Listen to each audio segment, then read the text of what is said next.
Você por dentro de tudo. O que é notícia no Vale do Aço, em Minas, no Brasil e no mundo. A Hora do Rush. Sua revista eletrônica com reportagens especiais, entrevistas informativas. E na volta pra casa, nossa equipe traz as informações do trânsito da região metropolitana do Vale do Aço.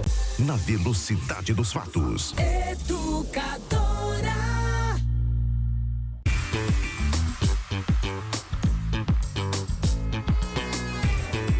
Boa tarde, minha Fabriciana, boa tarde, Vale do Aço. Eu sou Felipe Machado e começa a partir de agora a Hora do Rush, programa informativo e dinâmico, uma revista eletrônica com as principais notícias que movimentaram o cenário do Vale do Aço, de Minas, do Brasil e do mundo. Nesta quarta-feira, hoje, dia 9 de julho de 2025. Você está na sintonia das Rede Educadora de Rádio, canais 91,7 e 107 FM. Coordenação artística de Matheus Cabral, coordenação de jornalismo de Bruna Lage, coordenação administrativa de Joana Velino e direção de Padre José Wilker. Fique comigo até às 6 da tarde. Você pode acompanhar o nosso programa pelo site, pela rádio, pelo site radioeducadoramg.com.br e em breve também lá no nosso canal no YouTube. Ó, a galera do YouTube ligada no nosso programa. E nos destaques do dia, nós vamos falar do trânsito nesse momento na região metropolitana do Vale do Aço e também chamar o nosso departamento de jornalismo da Rádio Educadora com as notícias do dia. Hoje,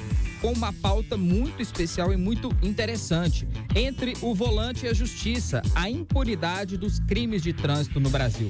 Um advogado debate a sensação de impunidade relacionada a crimes de trânsito. O programa, como sempre, tá imperdível. Siga comigo até às 6 da tarde aqui na Hora do Rush.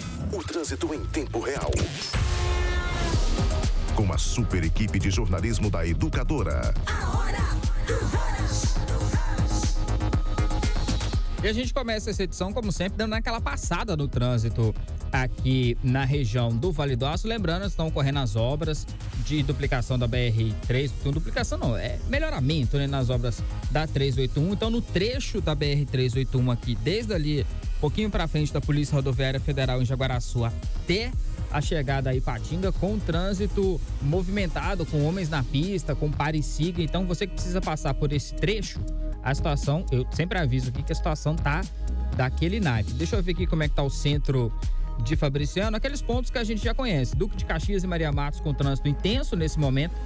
Trevo de Coronel Fabriciano, sentido da Ponte Velha para Ipatinga, na Presidente Tancredo Neves, também com trânsito intenso nesse momento. Magalhães Pinto, deixa eu até chegar até o final.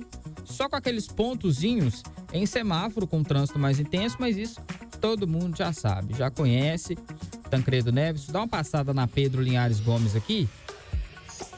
E nesse momento, misteriosamente, está com o trânsito fluindo bem. 5 horas e 3 minutos. Está com o trânsito fluindo bem nesse momento. A gente vai continuar acompanhando aqui no programa de hoje. Vamos falar sobre previsão do tempo. Por quê? As manhãs do Vale do Aço estão cada vez mais geladas e eu venho falando isso aqui. Previsão na região metropolitana do Vale do Aço para a noite desta quarta-feira deve ser de céu limpo com poucas nuvens. O que está nesse momento aqui, apesar que aqui em Fabriciano, região central, aqui tem uma concentração de nuvens um pouco mais alta, mas previsão de céu limpo com mínima chegando aí aos 13 graus. 13 graus é a mínima que segue aí durante essa semana. A gente começou com 11, ontem com 12, hoje com 13. E seguimos sem previsão de chuva. Gente, eu falei na abertura e falei nas redes sociais aqui da rádio que a edição de hoje do programa A Hora do Rush ia ser especial porque a gente ia debater, né, um tema muito interessante. A criminalização dos crimes de trânsito no Brasil é um tema que frequentemente desperta debates sobre a necessidade de aprimoramentos na legislação e na sua aplicação. Há uma percepção consolidada de que a impunidade no trânsito não é apenas uma sensação, mas uma realidade. o que contribui significativamente para os elevados índices de mortes e feridos nas vias aí para país afora. E para debater esse assunto, eu vou bater um papo a partir de agora com o advogado Lucas Lopes, que já está aqui no estúdio, e a gente vai conversar sobre esse assunto. Lucas, boa tarde. Boa tarde, Felipe. Boa tarde, queridos ouvintes. É um prazer imenso estar aqui com vocês e trazer um pouquinho de conhecimento, uma reflexão aí sobre a questão dos crimes no trânsito. E a gente já começa com o pé na porta, porque a gente é desses.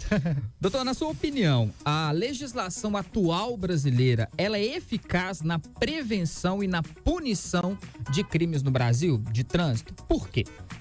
Olha, Felipe, eu não vejo a legislação, ela com muitas falhas, eu não vejo, visto que eu trabalho bastante nessa área, né? A minha militância é quase que 100% no direito de trânsito, eu não vejo que a legislação ela não seja eficaz.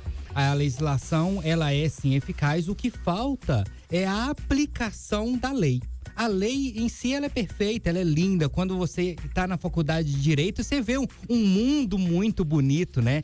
O direito é a ciência do que deve ser e não do que é. O que está escrito no papel, né, no livro da Sim. Constituição é bonito, É né? lindo, é lindo. Estudar direito é muito bonito. Ver a prática acontecendo é outra história. Então, a legislação, ela tipifica, ela traz tipos penais bem específicos em relação a condutas erradas no trânsito e traz punições graves. A gente vai discutir nesse programa de hoje, você vai ver que algumas não são nem tão graves assim, mas a legislação é perfeita. O que falta é a fiscalização e a aplicação dessa punição. Então, o que falta, de fato, é políticas públicas de aplicação para prevenção desses crimes. A gente tem que pensar no antes e não de punir depois que já aconteceu. Então isso entra. Esse é um dos principais desafios aí que a justiça enfrenta ao lidar com o caso de crime de trânsito, especialmente no que diz respeito à comprovação de culpa e aplicação de penas. Olha, a questão da culpa, ela vai variar bastante, porque no trânsito, a gente, pelo menos na maioria das vezes, você não tem a intenção de cometer um crime, de cometer uma infração. É coisas que inviavelmente vai acontecer. Então, os principais desafios que a justiça enfrenta hoje é do agente de trânsito. Quando eu digo agente de trânsito, é num sentido amplo, porque o agente de trânsito pode ser o guarda municipal, a fiscalização de trânsito municipal, pode ser a polícia militar, pode ser a polícia rodoviária federal, todos esses vão se englobar dentro da característica agente de trânsito. Então, falta do agente de trânsito de fazer essa fiscalização. Então, a questão da culpa, ela vai entrar no direito. A gente tem uma diferenciação entre culpa e dolo, onde o dolo é a vontade de atingir aquele objetivo e a culpa se dá quando são 3 pilares da culpa, né? É a imprudência, a negligência e a imperícia. Então, essas caracterizações da culpa, elas são bem tranquilas para o judiciário, porque o Ministério Público, ele vem na vontade de punir o cidadão. Ele vai tipificar a conduta do cidadão no mais grave possível. E vem a defesa para a gente falar, não é isso tudo, tal, vamos tentar chegar num meio termo disso aí. Então, o principal desafio que eu vejo hoje que a justiça enfrenta é a lavratura correta tanto do boletim de ocorrência quanto do auto de infração de trânsito. Então, nasce para o Estado o direito de punir quando da lavratura do auto de infração de trânsito e do boletim de ocorrência. Esses dois documentos que são feitos pelo Estado que eu digo o administrador, enquanto nós somos o administrado. Esses documentos, eles sendo perfeitamente redigidos, conforme manda a lei, conforme manda o Manual Brasileiro de Fiscalização de Trânsito, isso vai assegurar ao Estado e à comunidade uma certeza maior que aquela conduta típica, ilícita e culpável, ela vai gerar ao quem fez aquela conduta as punições devidas. Mais uma pergunta, eu falei na abertura sobre essa percepção aí da impunidade. A percepção de impunidade no trânsito é realidade ou é sensação? E o que contribui aí para essa percepção? Meio a meio, Felipe. Por quê? A gente costuma encarar um fato relevante e presta muita atenção quando esse fato acontece e fica só naquele fato ali do começo, que é o flagrante, que é onde que o fato acontece e a gente não segue o processo até o final. Então eu sei que aconteceu essa fatalidade ali perto da Unileste, mas eu não acompanhei o resto do processo. Então a gente tem a sensação que há essa impunidade de fato. E por outro lado, também há impunidade quando o Estado ele deixa de fiscalizar. Deixando de fiscalizar, a impunidade é muito maior. Vamos ver esse caso dessa semana. Se tivesse uma fiscalização atuante antes, uma blitz da lei seca pesada, o sinistro não teria acontecido. Nós não teríamos perdido uma vida, que é o principal. Eu não estou falando nem de uma multa gravíssima, que é o caso aqui do artigo 165, é dirigir sob a influência de álcool. Isso é o de menos. A gente perdeu uma vida, Felipe. Uma vida jovem. E é isso que moveu a população a prestar mais atenção nesse caso, porque até aqui na rádio, quando a gente estava discutindo sobre esse assunto, eu chamei de assassinato, porque eu falei assim, gente, não tem outro termo para ser aplicado nesse caso. A gente vai continuar discutindo sobre esse assunto, mas isso é uma questão interessante. O papel do Estado nessa situação. Sim. Porque não é só investigar depois para saber o que aconteceu. Depois que o trem tá feito, agora é punir quem fez errado. Mas deveria ter sido uma fiscalização para a prevenção. A impunidade, ela vai se dar depois de ter feito alguma coisa e não a pessoa que fez não sofrer as consequências das suas próprias atitudes, mas a gente tem que fazer uma visão do Estado como administrador, que ele tem o dever de fiscalizar e punir, vigiar e punir. Que com isso, mas você quer que multa todo mundo? Não, eu quero que multa quem tá fazendo errado. Não é todo mundo que tá fazendo errado. Não. Tem gente fazendo certo. O que a gente tem que educar, fiscalizar e multar é quem tá fazendo errado. Aí sim vem aquela sensação de impunidade que você tinha comentado. Por quê? Eu tô andando aqui certinho, faço as coisas bonitas, ando dentro do limite de velocidade. Dou seta, que é uma coisa que no Vale do Aço, assim, as pessoas não sabem o que é. Não. E vem o outro, corta todo mundo todo errado, sai buzinando no trânsito, sai fazendo aquela cagada toda e nada acontece.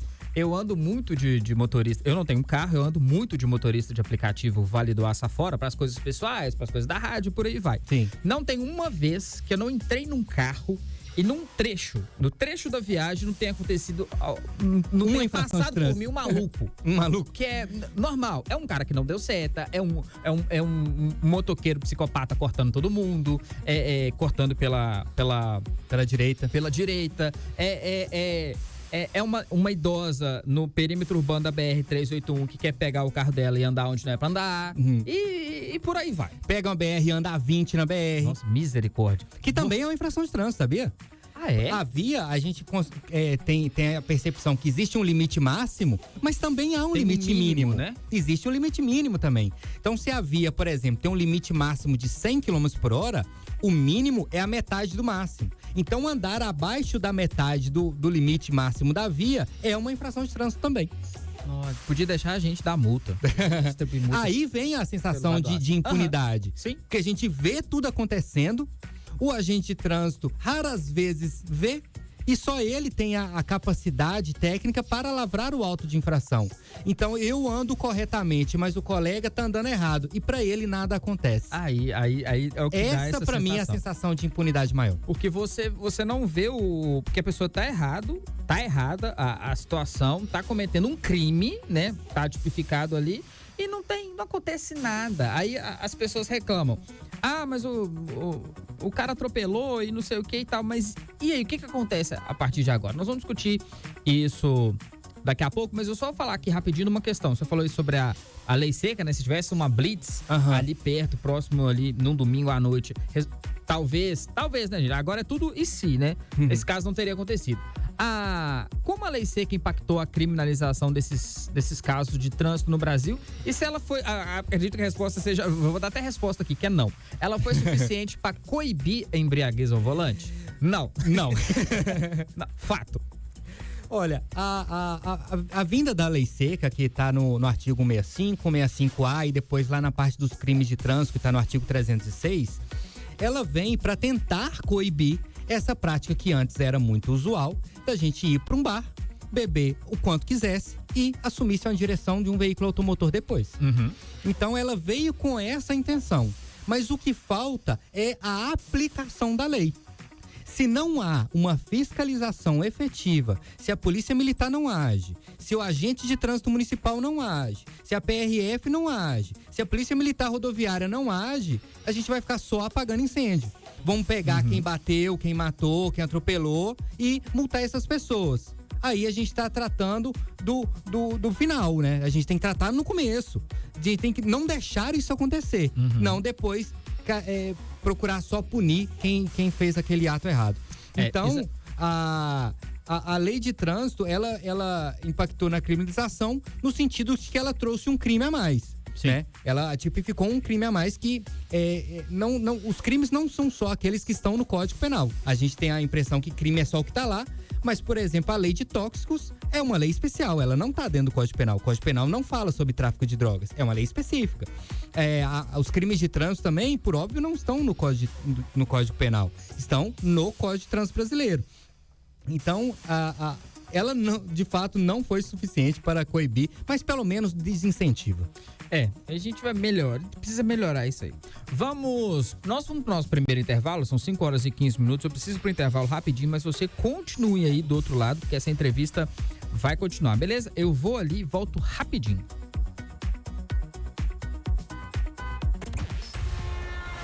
O programa que atualiza você em tempo real.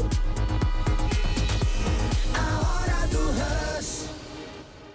Somos educadora, agora FM Educadora. Olá, amigos! Para você o nosso abraço amigo e fraterno. Eu peço licença para começar a nossa conversa hoje com o refrãozinho de uma música que diz assim: os cristãos tinham tudo em comum, dividiam seus bens com alegria. Deus espera que os dons de cada um se repartam com amor no dia a dia. Pois é, meu irmão, minha irmã, esse é o nosso objetivo aqui no CAS Redentorista em Coronel Fabriciano. Repartir os dons, acudir os perrengues, acudir as agruras daqueles que estão sofrendo alguma situação, seja ela material ou espiritual. O Centro de Assistência Social, ele trabalha de segunda a sexta e acolhe crianças de 6 a 14 anos e também idosos de 60 anos acima.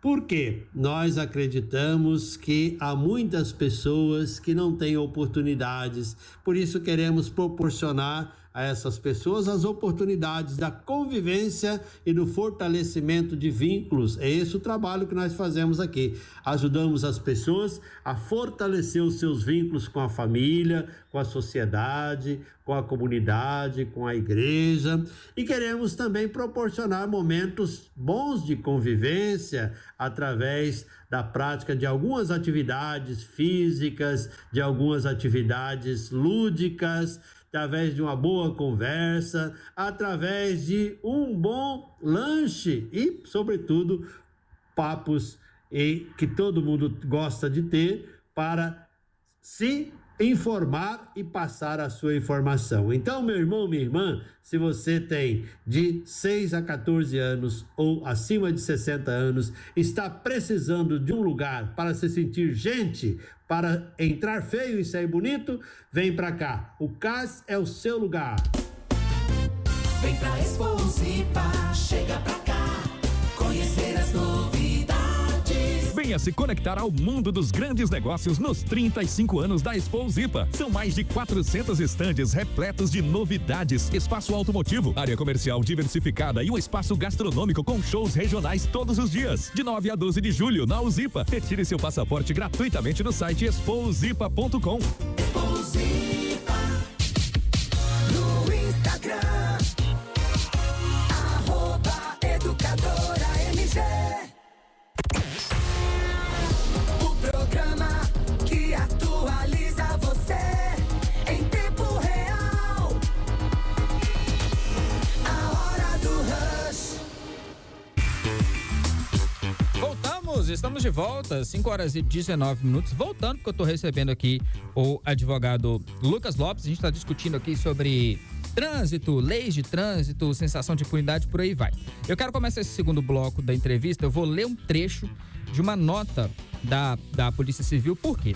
Essa pauta, esse assunto surgiu depois daquele crime que aconteceu no domingo à noite. A gente, né, falou desse caso aqui da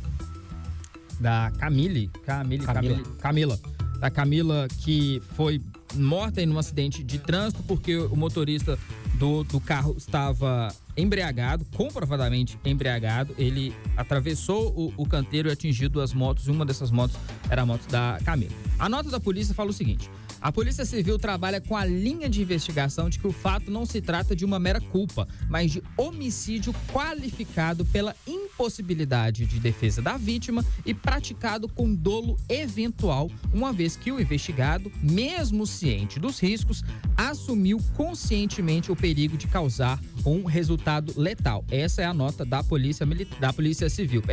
Minha pergunta é o seguinte: em caso de acidentes com vítimas fatais, qual a diferença entre homicídio culposo e dolo eventual no trânsito e como essa distinção afeta lá na frente na pena do condutor? Com a palavra, nosso advogado. Olha, vamos por partes. Quando a gente tá falando sobre um crime, o agente, ele deve almejar aquele resultado. Então, no crime doloso, não tô falando de dolo eventual ainda, no crime doloso, eu quero matar o Felipe. Eu peguei meu carro e estou querendo atropelar você. A minha vontade é te matar. Esse é meu dolo. A culpa é quando eu estou dirigindo e vou mexer no celular. Eu estou sendo imprudente. Sim. Ou quando eu vou fazer uma manobra e eu não tenho habilidade para fazer aquela manobra. É a imperícia. Quando eu vou fazer uma manobra no carro e eu não observo se tem alguma criança passando perto, eu fui negligente. Então, a culpa, ela vai basear na imprudência, na negligência e na imperícia. Já o dolo eventual, o dolo é a vontade. Eu quero matar o Felipe. Só que no dolo eventual eu não quero matar o Felipe. Só que eu assumo o risco de matar alguém. Certo? Então, na hora que eu pego o meu veículo bêbado e eu dirijo sob a influência de álcool, eu assumo o risco de matar alguém. Certo? Porém, no direito, a gente tem um princípio da tipicidade. Você lembra aqueles brinquedinhos de criança? Que era uma caixa e em cima da caixa tem uma figura de triângulo, um quadrado, uma bolinha, e você tem que colocar o triângulo e tal. Sim. A legislação é mais ou menos isso. Você tem uma conduta e um tipo penal e os dois têm que encaixar um no outro. Então você vai procurar ser o mais próximo possível. No caso concreto desse que aconteceu domingo à noite, eu não vejo como dolo eventual. A minha visão é que é um homicídio no trânsito. Que a pena dele é agravada por estar sob a influência de álcool. Eu não entendo a atitude daquele rapaz como um homicídio com dolo eventual. Eu tô fazendo aqui uma análise mais técnica, mas como advogado, eu vou tentar sempre também puxar a sardinha pro lado do meu cliente. Mas, fazendo uma análise técnica, o artigo 302 do Código de Trânsito Brasileiro, ele já traz o homicídio no trânsito, que é diferente do artigo 121 do Código Penal. No artigo 121 o caput do artigo. Caput é a cabeça, a primeira linha que vem no artigo. Matar alguém. E vem as tipificações, vem cláusula de aumento, de diminuição de pena, que aí vai entrar nesse cálculo que você me perguntou. Mas, como não é o caso, apesar da Polícia Civil ter feito essa nota, até o Ministério Público tipificou na denúncia que a atitude dele se enquadra no artigo 302, parágrafo 3º do Código de Trânsito Brasileiro. Aí a gente tem que fazer uma outra discussão. A discussão em relação à punição deste crime. Por quê? Enquanto no homicídio a pena é de 6 a 20, certo? E o homicídio culposo, quando não há intenção, a pena vai de 1 a 3, tá no parágrafo 3º do 121. Lá no 302, que é o caso dele, a pena base é de 1 a 4. Agravado pelo parágrafo 3º, ela vai de 5 a 8. É muito pouco. Eu entendo como muito pouco. Essa era uma próxima discussão, por quê? Tá na minha lista, não, mas eu lembrei disso aqui agora. É só isso. 5 a 8? E se ele tem a questão do bom comportamento, não sei o quê. Sim, vai tendo as progressões e tal. Que é outra discussão que a gente vai ter uma outra oportunidade, tá, gente? Não hoje. Essa discussão vai ser em outro dia. Mas a pena é muito baixa. A pena é muito baixa. O que aí sim acaba a gente tendo essa sensação de impunidade. Porque a vida da menina nunca mais vai voltar. Não. O vazio que ela deixou na sociedade, ainda mais nos familiares, jamais será suprido. Não há indenização por dano moral no mundo que vá suprir a falta que a Camila vai fazer com a família, com os familiares dela. Certo? E aí isso aumenta aquela sensação de impunidade que a gente sempre tá falando dela aqui, que a gente já entendeu aqui que ela é real. Porque nada que o Estado, nada que esse cara, nada que seja feito agora traz essa menina de volta. Nada. Essa menina que tinha um futuro pela frente. Muito nova, né? 26. Tem 26 anos. Eu tenho 38. Eu já tô com quase mais passado que futuro. Mas assim, é revoltante. É revoltante. O Brasil precisa melhorar muito em muita coisa. Eu acho que a gente precisa começar a partir disso aí. Precisa de um Congresso Nacional mais atuante e mais atento a ouvir os clamores da população do que ficar aumentando o próprio salário uma vez por ano. Exatamente. Certo? A gente precisa de quem tá lá olhar para a necessidade da sociedade, pra gente saber o que tá acontecendo na sociedade e legislar sobre isso. Agora, matar alguém no trânsito sob a influência de álcool e a pena máxima são 8 anos. E que a gente sabe que não são 8 anos. E não, 8 anos é o limite. Muito difícil ele vai ser condenado a 8. Vamos supor, de 5 a 8, vai lá, 6. Rapidinho já tá saindo. Entendeu? Aí a gente entra agora numa outra discussão em cima desse assunto, que é o seguinte. Matou, foi pra delegacia, pagou uma fiança e foi embora. Vamos agora discutir isso aí. A proposta de tornar o homicídio de trânsito inafiançável, mesmo com a prestação de socorro, seria uma medida justa e eficaz para reduzir mortes? Quais os prós e contras dessa medida? Para reduzir mortes, é ineficaz. Porque a gente está falando de algo que já aconteceu, certo?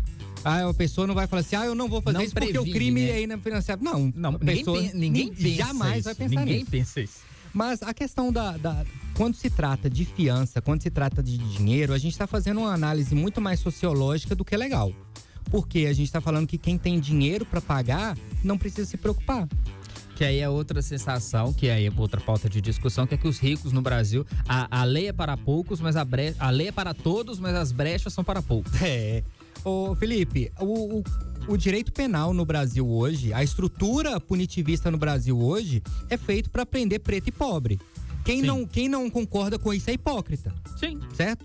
Sim. Então a gente não tem gente presa no Brasil por crime de racismo. Tem não. É outra discussão. Aí o negócio vai. Mineiro conversando, a gente vai abrir um monte de abas e vai. Mas, cara, prós e contras dessa medida. Olha, prós, que a punição ela torna-se mais efetiva. Sim. Contra, que vai filtrar. Não contra, né? Ela tá ainda no pró. Que o rico, ele já vai ter mais sensação de punibilidade para o rico, porque o pobre sempre se ferra, né? Então esse filtro aí, ele visa a englobar também quem tem dinheiro. Porque a sensação maior de impunidade é para aquele que tem condição de pagar um bom advogado, é para aquele que tem condição de pagar uma fiança, é para aquele que tem condição de talvez subornar um pedaço da família ali e falar assim, não, aqui não fala nada não, isso aqui... Um amigo influente, um network, isso tudo salva, né? Isso tudo salva. Dinheiro no Brasil é a moeda que move tudo, né, cara? Então, a questão dos crimes de trânsito, mais especificamente do homicídio, ser inafiançável, eu considero uma medida interessante, mas nem sempre é justa. Porque o homicídio no trânsito que a gente está falando aqui é um homicídio culposo. Não é aquele homicídio que eu tenho a intenção de atingir o meu objetivo, que é matar alguém. Porque aí seria do artigo 121 do Código Penal. A gente está falando aqui de um acidente. Sim. De um acidente. A gente tá em foco porque a gente perdeu uma pessoa jovem e, por um acaso, quem estava na direção do carro estava sob a influência de álcool, mas nem sempre a realidade é essa. Nem sempre a realidade é essa. Às vezes é só um acidente. Eu posso fazer isso indo para minha casa agora. Sim. Aconteceu um acidente. Sim. Então, a questão da fiança, eu não aguentaria pagar de qualquer forma. Mas eu entendo como uma medida um pouco mais eficaz. Até porque em 24 horas vai ter uma audiência de custódia e o juiz pode liberar sem fiança. A fiança, neste caso, ela valeria somente para enquanto está na fase inquisitorial, da fase do flagrante, quando é apresentada a polícia judiciária, entre aspas, polícia civil, e lá o delegado ele pode arbitrar essa fiança. Certo? Neste caso, ela não poderia ser arbitrada de forma nenhuma. Ele vai para a audiência de custódia e o juiz decide se ele vai converter essa prisão em flagrante em prisão preventiva ou vai expedir a liberdade provisória do acusado. Doutor, eu vou te pedir a gentileza pra gente ficar mais um bloco, porque faltam 3 perguntas. Eu não posso sair daqui sem terminar minhas perguntas. Gente, tô recebendo aqui o advogado Lucas Lopes, a gente tá batendo um papo sobre trânsito, sensação de impunidade, criminalização dos crimes de trânsito e muito mais. Era pra terminar agora às 5h30, mas nós vamos render, não vamos? Então, tamo junto. Vamos render mais um bloco? Então você fique aí, você que tá acompanhando no site, você que tá acompanhando no rádio, fique ligadinho, preciso fazer um intervalo agora, 5h30, mas a gente volta pra gente poder encerrar, continuar batendo esse papo aqui sobre trânsito, beleza? Vou ali e volto já.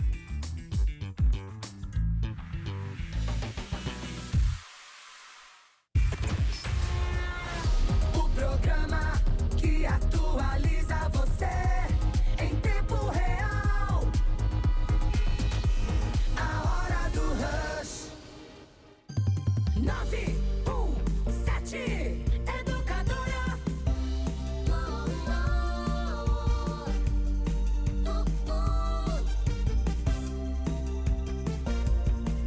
Somos Educadora, agora FM.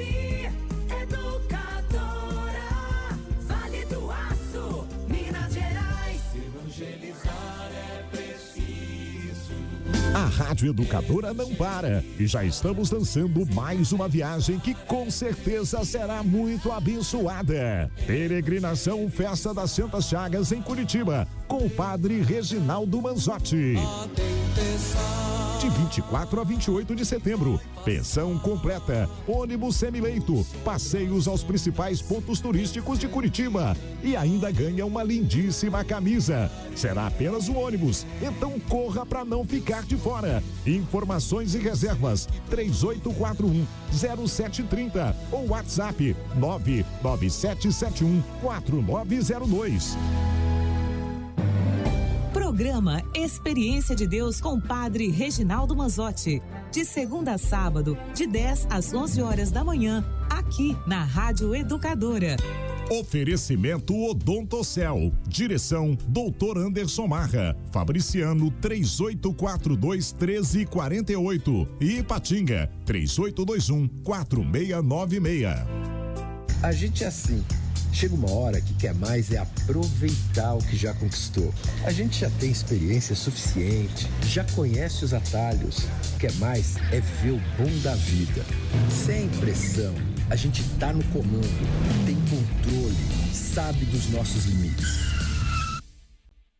A gente sabe que excesso de velocidade é perigoso, mas acaba se arriscando, até que um dia você sabe. A gente sabe o que tem que ser feito no trânsito, basta fazer. Apoio Rádio Educadora. De 25 a 27 de julho, rodeio de Santana do Paraíso. Entrada franca todas as noites. Sexta, dia 25, Lazen Lauri e Noli Brothers. Sábado, dia 26, Júlio Garcia, Bonde do Forró e Banda Deja Vu. Domingo, dia 27, final do rodeio e show com Diego e Vitor Hugo.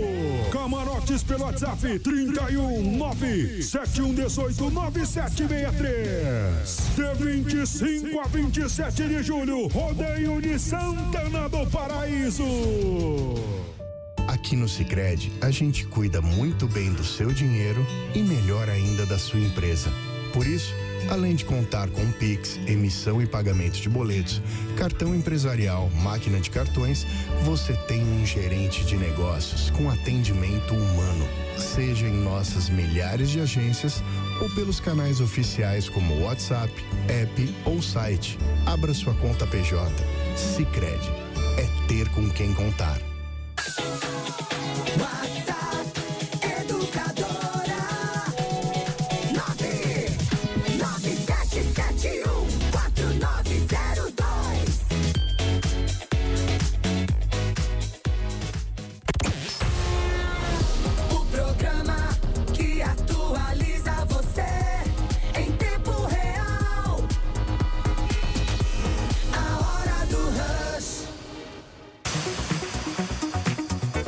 Voltamos, 5 horas e 35 minutos, estamos aqui na Rádio Educadora na Hora do Rush, batendo um papo, discutindo sobre uma sensação de impunidade, sobre crimes relacionados ao trânsito. E quero lembrar que essa entrevista, a gente tá fazendo aqui uma gravação, mas essa entrevista vai lá pro nosso canal no YouTube. Entra no YouTube aí, procure Rádio Educadora Vale do Aço, que amanhã no máximo esse vídeo vai estar lá e a gente vai compartilhar nas nossas redes sociais também.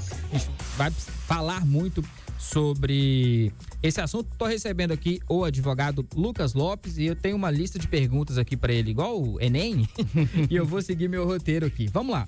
Além do rigor da lei, quais outras medidas aí de educação, fiscalização, infraestrutura são fundamentais para contemplar a criminalização e reduzir os acidentes e as mortes no trânsito? Ótima pergunta, Felipe. Eu acredito que é necessário, muito além da fiscalização, uma campanha educativa. Porque as pessoas fazem errado e às vezes não sabem que está fazendo errado. O mínimo da pessoa, porque a maioria faz errado sabendo que está errado. Porque, afinal de contas, todo mundo que tem uma carteira de motorista presume-se que passou pela autoescola. Foi para um centro de formação de condutores. A gente chama de autoescola, mas o termo técnico é centro de formação de condutores. E às vezes quem sai de lá não é condutor. Não. Fato. Mas essa é outra discussão, gente. Então, primeiro precisa de campanha educativa no trânsito, para ensinar e trazer para o cidadão, para o condutor, motorista, boas práticas na condução de veículos.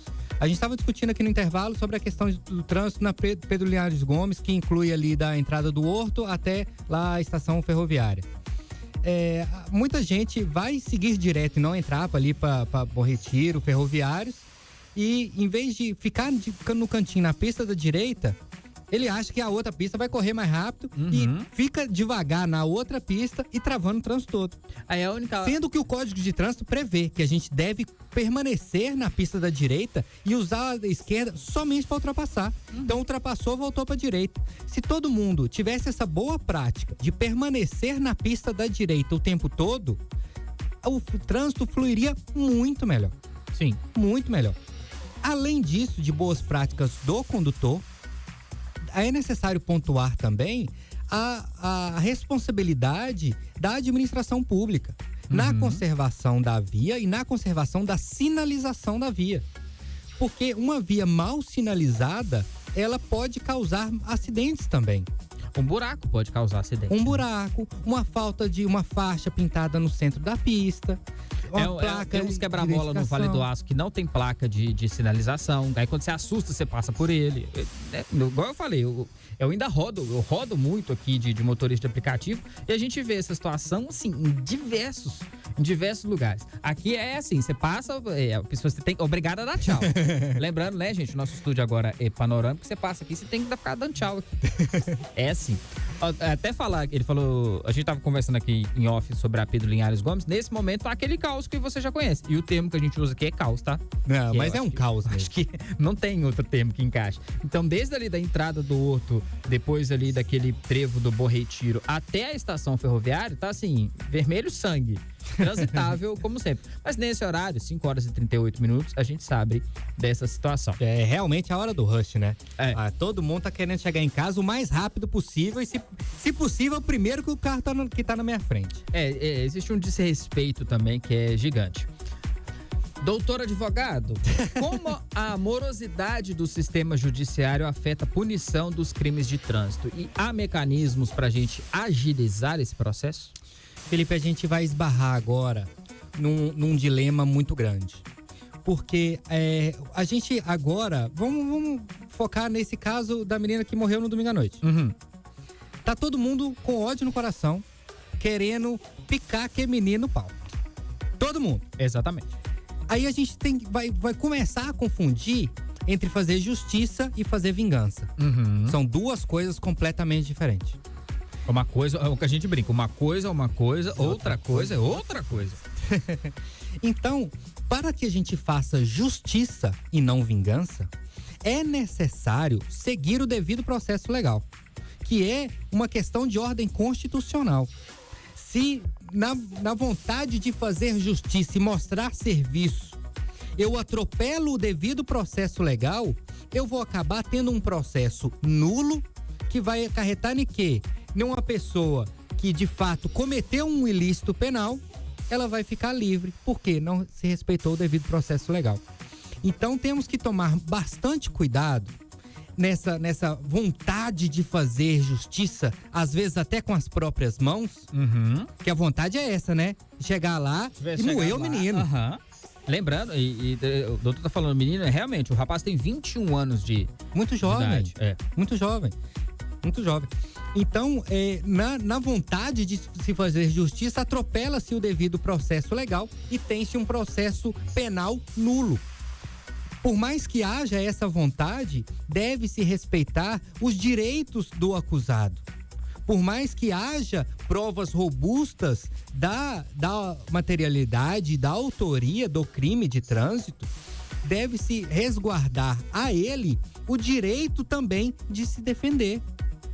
Não se pode acusar alguém e punir alguém sem garantir a ele o contraditório e a ampla defesa. É a mesma coisa de você amarrar um cara com as mãos para trás e bater nele. É maldade, pô. Você não se combate um trem errado com outro trem errado. Você piora a situação, né? Você piora a situação. E é o que a gente fala, você perde o seu direito, né? Você perde seu direito. Exatamente. Então, fazendo pelas coxas, assim, querendo mostrar serviço e garantir uma punição rápida, célere, aquele acusado, pode-se acabar atropelando o processo e tornando-o nulo, que não é o que a gente quer. Então, por mais que o processo ele seja demorado, o processo é longo, o processo ele tem fases processuais bem descritas no Código de Processo Penal que devem ser respeitadas, por mais que seja um crime bárbaro, por mais que seja uma coisa, desculpa a palavra, escroto, a gente não pode deixar de garantir ao acusado o seu direito constitucional ao devido processo legal, ao contraditório, à ampla defesa, à legalidade. A gente deve consagrar ao acusado todo o seu direito, porque senão ele vai ficar livre porque o processo não seguiu o processo legal, se trata de uma inconstitucionalidade. Gente, eu tô recebendo aqui o advogado Lucas Lopes, batendo papo sobre crimes de trânsito, legislação, penas e por aí vai. Última pergunta pra gente encerrar o nosso papo. Qual que é a sua principal recomendação para que o Brasil avance na redução dos crimes de trânsito e na garantia de uma maior segurança viária para todos? Que lembrando que trânsito não é só o motorista que tá dentro do carro. Não. Tem muita gente. Tem muita gente no trânsito. Tem muita. O pedestre faz parte do trânsito. Sim. A calçada faz parte do trânsito. E pedestre maluco no Vale do Aço é mato, Nossa, né? Deus. Mato. Não sei o que tem mais, se é mato na rua ou se é pedestre. E o pedestre também, ele é um agente do trânsito e ele deve cumprir as suas obrigações no trânsito também. E aí entra uma outra questão, que rende. Não existe centro de formação de pedestre. Não Faltou, tem. gente. Me ajuda aí. Tanto o pedestre quanto o ciclista, ele tem obrigações previstas então, no Código de Trânsito Brasileiro. O motociclista é só Jesus. Então, todas essas pessoas devem colaborar porque a gente vive em sociedade. A gente vive numa comunidade. O comunista batendo forte aqui. Mas a gente vive numa sociedade e a gente tem que pensar no coletivo. Não é olhar só pro próprio umbigo e sair cortando todo mundo igual um doido. Sim. A gente vive em sociedade e deve agir para o bem-estar coletivo. Então, o pedestre atravesse na faixa, não tem uma faixa, olhe para os dois lados com atenção, né? O ciclista, Timóteo tem uma ciclovia à esquerda, mas o ciclista anda à direita, no meio da pista. Ele quer andar no meio do carro. Ele quer andar no meio do carro, mas tem a ciclofaixa pra ele. Aí tem outro demônio que inventaram, que é a tal da bicicleta motorizada. Isso aí é discussão pra mais de metro, viu? Não vamos bater um papo depois sobre isso. A questão da bicicleta motorizada é discussão forte. Porque tem... A gente vai entrar nesse assunto, não vou entrar agora não, porque isso aí é papo longo. Mas a recomendação principal, Felipe, é paciência. Paciência. Porque a gente tem a vontade. Hoje todo mundo é muito imediato, né? Sim. Eu abro o Instagram, vou rolando aquele feed infinito, sempre ali uma descarga de dopamina, uma atrás da outra. Tudo eu quero pra agora, não posso esperar mais 5 minutos. Eu quero agora, eu quero. Mas a vida não é assim. Eu tenho uma piada que é ótima, que há 20 anos você tinha que pegar o telefone, ligar para um ponto de táxi, ver se tinha um taxista disponível e ele te cobrar horrores para te fazer. Hoje você não quer esperar 3 minutos porque o Uber tá longe. Esse é o retrato da sociedade que a gente vive. Tudo é muito imediatista e a gente acaba ficando ansioso também no trânsito. Ansiedade e depressão tá quase que na casa de todo mundo. O Brasil é o segundo maior país do mundo em depressão. Isso aí é resultado, Felipe, dessas atitudes que geram um vício na dopamina o tempo todo. Então eu quero o resultado para agora, eu quero chegar em casa agora, eu quero que esse carro saia da minha frente agora, eu vou buzinar para ele, eu vou piscar farol para ele, eu vou tentar cortar aqui e nessa ansiedade vai, pronto.